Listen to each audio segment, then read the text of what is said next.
Hello everyone, তোমরা সবাই কেমন আছো? আশা করি ভালো আছো, সুস্থ আছো। আমিও খুব ভালো আছি।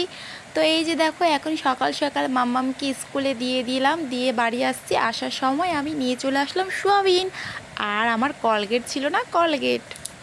তো এই যে বাড়িতে এসে আমি ড্রেস চেঞ্জ করে বসে পড়লাম, মানে বিছানাটা তুলতে বসে পড়লাম। বিছানাটা তুলেই গিয়েছিলাম, কিন্তু বেড কভারগুলো আজকে ধুয়ে দিয়েছিলাম, তো সবগুলো বালিশের কভারগুলো ধুয়ে দিয়েছি। তো আমার কাছে দুটো করে বালিশের কভার ছিল, কিন্তু একটা করে বালিশের কভার ছিঁড়ে গেছে, তার জন্য একটা করে বালিশের কভার এখন ইউজ করি।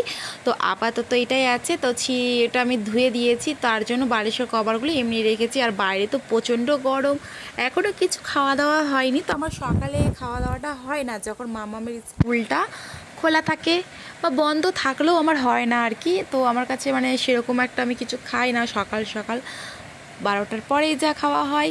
তো এই যে দেখো, বিছানাটা গুছা হয়ে গেল, তো ভাবলাম আলনাটাও আমি গুছিয়ে নিই। তো আমি কিন্তু সবার প্রথমে আমি আগে ঘর গুছাই, তারপর কিন্তু আমি রান্নার দিকে যাই। হ্যাঁ, তার আগে যে আমার হাজবেন্ড খেয়ে যায়, তো আমি ততক্ষণ একটু ভাত বা কিছু একটা ভাজা তরকারি বা সিদ্ধ কিছু একটা করে দিই, আর মাম্মামকেও সেটা দিয়ে দিই। আর যদি রাতের কিছু থাকে তরকারি তো থাকলে আমি সেটাই দিই, না থাকলে আমি রান্নাই করে দিই সকালে। তারপরে খেয়ে চলে যায়, মাম্মামকে ওদিকে আমি দিয়ে চলে আসি। তারপরে আমার এই যে ঘর গুছানো শুরু, ঘরটার গুছিয়ে তারপরে কিন্তু আমি রান্না করতে বসি। তো সবাই কিন্তু আমার ভিডিওটা কিন্তু কেউ তো দেখি কমপ্লিট দেখছো না, কেউ লাইক করছো না, কমেন্টও করছো না, প্লিজ কেন করছো না? তাই ভাবলাম যে আজকে সবাই সবার পাশে থেকো। আমি কিন্তু সবার ভিডিও দেখি, সবার ভিডিওতে লাইক করি, আগে কমেন্ট করি, তো তোমাদের কিন্তু সঙ্গে আমার ভিডিওতে কেউ করে না, আমি 4 দিন দেখতেছি। আগেকার।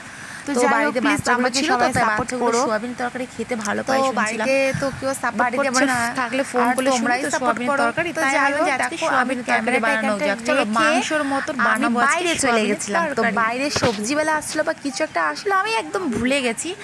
তারপরে হচ্ছে এসে দেখছি যে ক্যামেরাটা এখানে অন আছে, আর তোমাদের সঙ্গে বক বক করেই যাচ্ছি।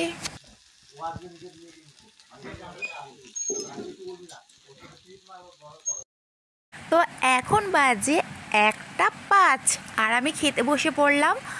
সোয়াবিনের তরকারি দিয়ে ভাত, আর ওই যে ড্রেসটা বের করে রাখছি।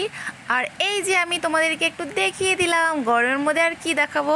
তো চলো যাব এখন মাম্মামকে আনতে। সকাল থেকে কিচ্ছু খাওয়া হয়নি, কেবলই ভাত খেলাম, খেয়ে মাম্মামকে আনতে যাচ্ছি। তো এসে মাম্মামকে হচ্ছে মাম্মাম তো সকালে স্নান করে যায়নি, তো বেশিরভাগই মাম্মাম কিন্তু সকালে স্নান করে যায় না, কোনো দিন একটা যায়। কিন্তু সকালে আমাদের বাড়িতে কলটা ভীষণ ভিড় থাকে, আর মাম্মামও একটু লেট করে ওঠে, তার জন্য ওকে স্নান করাতে পারি না, এসেই স্নানটা করিয়ে দিই আমি। তারপরে এই যে ছাদে আমার যতগুলো কাপড় ছিল সব কাপড় তুলে নিয়ে চলে আসলাম। তো কাপড়গুলো ঘরে রেখে দিয়েছি। আর এইদিকে দেখো, মাম্মামকে স্নান করাইছি। তো মাম্মাম বললো যে এখন টিপ পরবে, ঠাকুরের টিপ পরবে। তো মাম্মামকে ঠাকুরের টিপ পরিয়ে দিয়েছি, আর এখন ওকে পড়তে নিয়ে যাব। আর আজকে বললাম তো একটু তাড়াতাড়ি পড়াই দিতে, কেননা হচ্ছে এক জায়গায় যাব বিকালবেলা আর কি, তার জন্য। তো এই যে মাম্মামকে নিয়ে যাচ্ছি আমি পড়াতে। আর এই দেখো আমার নতুন রান্নাঘর, তো তোমাদের সঙ্গে পরে শেয়ার করব রান্নাঘরটা। আর এই যে দেখো কতগুলো কাপড়, এখন এই কাপড়গুলো গুছাবো, অবছেলো হয়ে থাকলে না ভালো লাগে না, তাই ভাবলাম যে আগে কাপড়গুলো গুছিয়ে নিই, তারপরে তোমাদের সঙ্গে গল্প করব। তো যাই হোক, পরে আর আমি ভিডিও করতে পারিনি, তার জন্য আজকের ব্লগটা এতটুকুই ছিল। তোমাদেরকে যদি ভালো লাগে তাহলে অবশ্যই একটা লাইক করো, আর কমেন্ট করে জানাও কীরকম লাগলো ভিডিওটা আমার। কমেন্ট কিন্তু কেউ করো না, কমেন্ট করো প্লিজ, কমেন্ট করলে ভালো লাগবে। আর এক দিদিভাই আমাকে বলেছিল করলা সিদ্ধ খেতে, কম্পিটিশন করতে, কিন্তু আমি পারছি না। তো যাই হোক, আমি চেষ্টা করছি আজকালের মধ্যে সেই ভিডিওটা নিয়ে আসতে। আর তুমি যদি ভিডিওটা দেখে থাকো দিদি, তাহলে কমেন্ট করো। আর দেখো, আমি ব্লগটা শেষ করব দেখে, আবার তোমাদেরকে একটা কথা না বলে থাকতে পারলাম না।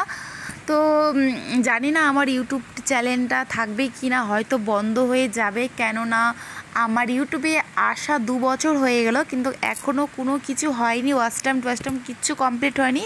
তো যাই হোক,